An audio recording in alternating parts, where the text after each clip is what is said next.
बड़ा ही दुर्भाग्यपूर्ण है। राजकुमार शर्मा जी ये मतलब शैलाल जी के बेटे हैं जिन्होंने यहाँ से कांग्रेस पार्टी से चुनाव लड़ा और इनका दायित्व बनता है कि जब मुख्यमंत्री जी सिरसा में आए तो इनका दायित्व बनता है कि क्या कौन सी समस्याएं हैं सिरसा की उनको उनके सामने उठाने के लिए।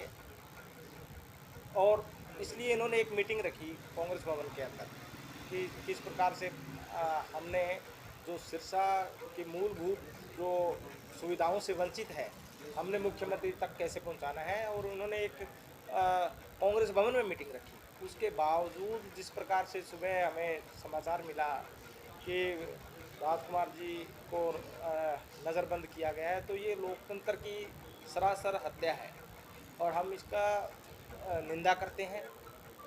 और मुख्यमंत्री जी किससे संवाद करने आ रहे हैं ये भी समझ में नहीं आ रहा। अगर सिर्फ अपने अपने लोगों से ही जय जयकार बुलवानी है, उन्होंने सिर्फ अपने कुछ चंद लोगों को बिठा के कि भैया भ्रष्टाचार खत्म हो गया, हाँ नौकरियों में पारदर्शिता है, हाँ नशा खत्म हो गया, हाँ जी बहुत विकास हो गया, कुछ लोगों को बिठा के चिन्हित करके उनको उठाया जा रहा है कि हाँ आप उठ के बताइए, आप उठ के बताइए। उनको एक लोगो दे रखा है, उसी को वो उठा के बात करते हैं। तो किस चीज़ का जन संवाद कर रहे हैं? मैंने पहले भी कहा ये जन संवाद नहीं, ये जन स्वाद ले रहे हैं। किस प्रकार से कल लाठियाँ डंडे हमारे वहाँ पे जो अपने बात करने के लिए मुख्यमंत्री जी से आए किसान थे, आम आदमी था, मजदूर था, तो वो एक बात कहते हैं कि नहीं मैंने इनकी नहीं सुननी, किसानों की नहीं सुननी। क्यों नहीं सुननी किसानों की?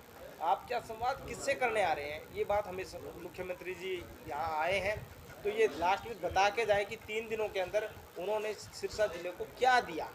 सिर्फ लाठी डंडे, लोगों को धक्के या कुछ लोगों को नज़रबंद करने के अलावा आपने कौन सा काम यहाँ पे करके जा रहे हैं? हम ये मुख्यमंत्री जी से सवाल करते हैं। सर, जब भी कोई क्वेश्चन पूछने की कोशिश करता है या हम लोग का कहीं सवाल आता है तो उठा लिया जाता है या फिर मुख्यमंत्री मंच के माध्यम सीधा तौर पर ही कहते हैं कि भाई इसको बाहर ले जाओ फिर ठोकेगा। बिल्कुल उन्होंने मुख्यमंत्री जी ने आपने एक चीज़ देखी होगी कि मुख्यमंत्री जी बैठे हैं और मुख्यमंत्री जी के साथ जो बैठा है स्थानीय नेता होता है और उसके बाद जो लोकसभा की सांसद है उसके बाद बैठाया जाता है, क्योंकि स्थानीय नेता को ये पता होता है कि ये आदमी, ये वर्कर हमारा है, ये आम आदमी है। जब उनका वर्कर बोलता है तो कुछ नहीं बोला जाता, पर जैसे ही कोई आम आदमी खड़ा होता है जिन्होंने अपनी समस्या पहुंचानी है, उसी टाइम जो स्थानीय नेता है उनको बोल देता है कि ये अपना वर्कर नहीं है। जैसे ही मुख्यमंत्री जी के कान में जाता है कि ये हमारा वर्कर नहीं है तो मुख्यमंत्री जी तुरंत एक्शन लेते हैं, कहते बैठ जा बैठ जा। तो फिर ये इस प्रकार के जनसंवाद की कोई ज़रूरत नहीं थी। ये एक्सरसाइज ही इन्होंने गलत की है। अगर यही काम करना था इन्होंने तो वहाँ चंडीगढ़ अपने बुला के अपने वर्करों को मोटिवेट करते कि आने वाले विधानसभा चुनाव में हमने क्या करना है। सबको पता है विधानसभा की तैयारी चल रही है और यहाँ सिरसा जिला में सबसे बड़ी बात जो हुई है कि जिस प्रकार की बौखलाहट हुई है, क्योंकि जिस दिन मुख्यमंत्री जी आए उसी दिन कर्नाटका का चुनाव आया, रिजल्ट आया और उस रिजल्ट के अंदर जिस प्रकार की भारतीय जनता पार्टी की हार हुई उससे वो बौखलाए हुए हैं कि मैंने यहाँ के लोगों को मैं क्या जवाब दूँ। तो उनकी मंशा थी कि यहाँ से सिर्फ मेरे चुने हुए लोग ही बोलें, उसके अलावा ना बोलें, नहीं तो और नेगेटिव जाएगा। परंतु जिस प्रकार की तीसरा दिन का दौरा है, हमने देखा है कि सिरसा की जनता के साथ साथ पूरे हरियाणा में मैसेज गया है कि मुख्यमंत्री जी सिर्फ यहाँ चुनावी माहौल बनाने के लिए आए हैं, जन समस्याओं का निवारण करने के लिए नहीं आए। और इसी कारण जो ये आप देख रहे हो कि बिठाने का और उठाने का जो खेल चल रहा है उसी की एक कड़ी में है। आपने कहा चुनावी माहौल बनाने आए हैं, तो क्या लगता है कि चुनावी माहौल बना पाएंगे उसमें? ये चुनावी माहौल बनाने के लिए आए थे, ये उल्टा पड़ गया। मैं आपको बताऊंगा कि कल ही हमारे कांग्रेस के वरिष्ठ नेता ने एक बात कही कि कर्नाटका चुनाव कैसे जीती कांग्रेस, कितने परसेंट कांग्रेस की मेहनत है। उन्होंने कहा कि 50% कांग्रेस की मेहनत है और 50% मोदी जी के कारण हम जीते हैं। तो मोदी जी के कारण कैसे? कि जितने मोदी जी बार बार आए, जितने उन्होंने अपनी बातें कही, लोगों को भ्रम में डालने की कोशिश की, तो लोगों ने कांग्रेस पार्टी को वोट दिया। यही कड़ी यहाँ पे हो रही है कि मुख्यमंत्री जी आए हैं, उनका लगता था कि हमने चुनावी माहौल बनाएंगे, परंतु उससे नेगेटिव गया है। जिस प्रकार की बात आपने देखी होगी कि यहाँ किसानों के पे लाठीचार्ज हुआ है, आम आदमी पे एक माता ने बताया कि मेरा बच्चा चिट्टे की कारण मौत हो गई, तो उसको ये कहता है तुझे किसी ने सिखा के भेजा है, किसने सिखाया है। तो यहाँ आपको पता चलता है कि क्या गंभीरता है। और जब ये लोग, तो पूरे ये संदेश है ये पूरे हरियाणा में जाता है। जब ऐसा संदेश जाता है तो तब ये क्लियर हो जाता है कि आपकी वेब नहीं बन रही है, अब आपकी बात नहीं बन रही। हरियाणा के लोग आपसे छक लिए हैं, अब आपकी उल्टी गिनती स्टार्ट हो चुकी है। और कर्नाटक के बाद अब पूरे देश के अंदर जब उल्टी गिनती स्टार्ट होगी, तो हरियाणा के अंदर जिस प्रकार का सत्ता पलट होगा, वो मैं कहता हूँ कि 80 पार कांग्रेस पार्टी लेके आएगी। और उसका रुझान अभी से देखने को मिला है। तो आज आगे क्या रणनीति? अभी हमें जैसे ही खबर मिली, मेरा प्रोग्राम कालांवाली क्षेत्र में था और मैं तुरंत मुझे खबर मिली कि इस प्रकार का हुआ है, तो अभी मिलके हम बात करेंगे और जिस प्रकार की आगे की रणनीति है। और शर्मा जी का परिवार हमेशा, चाहे सामाजिक दायित्व हो, चाहे कोरोना के टाइम की बात करें, चाहे वैसे भी जहाँ भी इस सिरसा जिला में या सिरसा विधानसभा के गरीब और आम आदमी को जरूरत हुई, उस टाइम ये परिवार खड़ा रहा। आज जब सिरसा के मुद्दों पे ये बात करना चाह रहे थे और उनको ये नज़रबंद किया है, ये दुर्भाग्यपूर्ण है। और हम बात करके हम आगे की रणनीति बनाएंगे। और इनकी तरफ से प्रशासन का भी हमेशा सहयोग रहा है, इन्होंने प्रशासन का भी सहयोग किया। बट अब किस प्रकार की स्थिति बनती है, हम आपस में चर्चा करके, अभी कुछ हमने और लीडर्स भी बुलाए हैं, उसके बाद हम अपनी रणनीति तय करेंगे। हरिशा रंडा भंडार नहीं मिल जाता बीज को लूट तो अरब ने मुख्यमंत्री प्रधानमंत्री बना रखे। सरकार चलावेगा अनके पर सरकार को। अब प्रशासन तो कांग्रेस के सके प्रशासन सारो तो किया ना, सड़क पर रखे है पुलिस वाला कभी सो के रखे है पुलिस वाला सर नहीं कभी ले घाल दिया कभी ले चार गाड़ी तो 4-5 तो माल बार ना खड़ी है डर पे। हमारा सरपंच है, अपने छोटे भाई की बूबे ने गिरफ्तार कर रखी है, 3 दिन हो गए मैंने। सरपंचों को भी नजरबंद कर रखा है।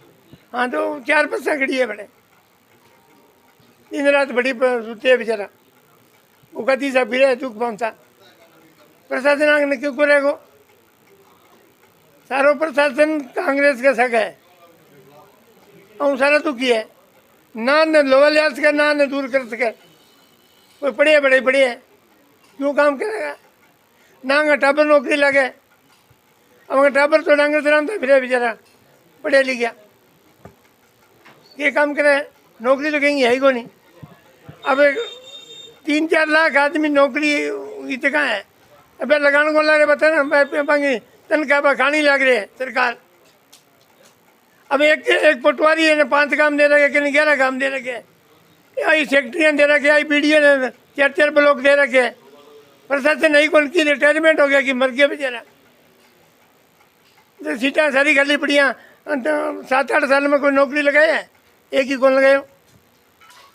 लोगों ने झूठा वायदा करके 15-15 करोड़ लाख रुपया दे देंगे, दे दिया रुपया, फिर बोले खाता खुला लो, खाता खुला लिया, आ गया पैसा। तो लोगों ने यहाँ पे एक आदमी एक घर में अपने देखी रहे कागज इकट्ठा करना, ना कहीं सरसों खरीदे, ना कणक खरीदे, ना बीजा ला रहे पूरा, ना मौजू मिलने ला रहे हो, ना कोई बीमो करा रहे बीमो मिलने ला रहे हो, सारा दुखी है लोग। इससे आगे आपका क्या कदम होगा इसके बाद? हाँ जी, इसके आगे आपकी क्या कार्रवाई रहेगी? आगे की क्या रहेगी? आगे का आगे की कार्रवाई में तो सरकार के खिलाफ, हाँ सरकार के विरोध कराएंगे हर एक जगह। नहीं, आज आपको यहाँ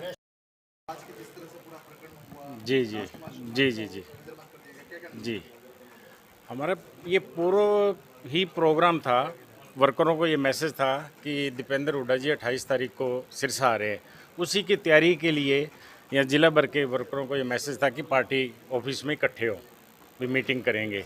लेकिन वहाँ पे आने पे पता चला कि हमारे सीनियर नेता हैं हमारे होशियारी लाल जी, उनके सुपुत्र जो कि कांग्रेस के हरियाणा के प्रतिनिधि हैं, उनको घर में नज़रबंद कर दिया। ये बहुत गलत बात है, हमारा तो कोई ऐसा प्रोग्राम भी नहीं था। अब पता नहीं इनको कहाँ से डर बैठ गया, क्योंकि जब से 13 तारीख से सीएम साहब यहाँ पहुँच रहे हैं, ये जनसंवाद थोड़ी हो रहा है, ये तो लठ संवाद हो रहा है, ये गाली संवाद हो रहा है। कोई अपनी मांग रखता है तो उसको लठ मारे जाते, खुद सीएम बोल के कहता बाहर निकालो और इसको लठ मारो। और नशे के बारे में जो बातचीत हुई, एक विधवा जिसका जवान बेटा मारा गया, नशे की वो बात चल रही है वहाँ पे जनसंवाद कार्यक्रम में, वो कहती है जी आप नशा जो करते हैं उनको पकड़ रहे हो, नशा बेचने वालों को नहीं पकड़ते, और उसको ये कह दिया जाता है तू बैठ जा, सिखाई हुई आई है तू। तो ये क्या मुख्यमंत्री के शब्द हैं? जनसंवाद का मतलब ये होगा कि लोगों से संवाद, हाँ जी, वो जनसंवाद के लिए बेचारी अपना दुख बता रही थी। कहीं भी संवाद तो नजर ही नहीं आया। नहीं, बिल्कुल नहीं। मैं ये तो कह रहा हूँ जी, या तो लठ मारो या किसी को गाली निकालो। ये सीएम का ये देखिए, अब ये रह गया चरित्र। 13 तारीख से सर, जब से ये कर्नाटका में कांग्रेस आई है, तब से इन कांग्रेस बीजेपी के नेताओं में बौखलाहट हो रही है। और सीएम साहब भी 13 तारीख से यही है, जो सुबह से जब से वो रिजल्ट आ रहे हैं, वो तब से वो सबको गाली गलौच निकाल रहे हैं, सबको पिटाई की बात कर रहे हैं। अब जो सरकार में इनके साथ शामिल है, उनके बारे में भी लोगों ने बताया भी इनका माल कहाँ लगा हुआ। देख पढ़ रहे होगे आप, एक चल रही है स्टोरी कालांवाली के, जो कणक की बात थी, लेबर वालों की बात। उन्होंने कहा भी एक आपके सरकार में सहयोगी है, उसके गोदाम में ये माल जा रहा है, ये माल यहाँ लगाना चाहिए। ये सारी अखबारों में भी छपा है और सोशल मीडिया पे भी चल रहा है। बात उनकी कोई समस्या हल करने की बजाय ये लाठी गोली की बात कर रहे हैं जी। हम तो ये चाहेंगे इस तरह का अगर बात चलती रही तो जो कांग्रेस सड़कों पे उतर आएगी। आज हमारे छोटे भाई राजकुमार को गिरफ्तार किया है, इसकी हम बहुत निंदा करते हैं। हम इनके साथ हैं और यहाँ इनके ऑफिस में बैठे हैं।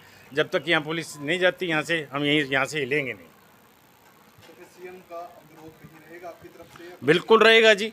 सीएम का तो आज लास्ट कार्यक्रम है, अब इनको बाहर नहीं जाने दे रही है। देखिए कितनी पुलिस बैठी, बाहर गाड़ियाँ खड़ी हैं, लेकिन हम फिर यहाँ बैठ के जो अपना विरोध करेंगे जी।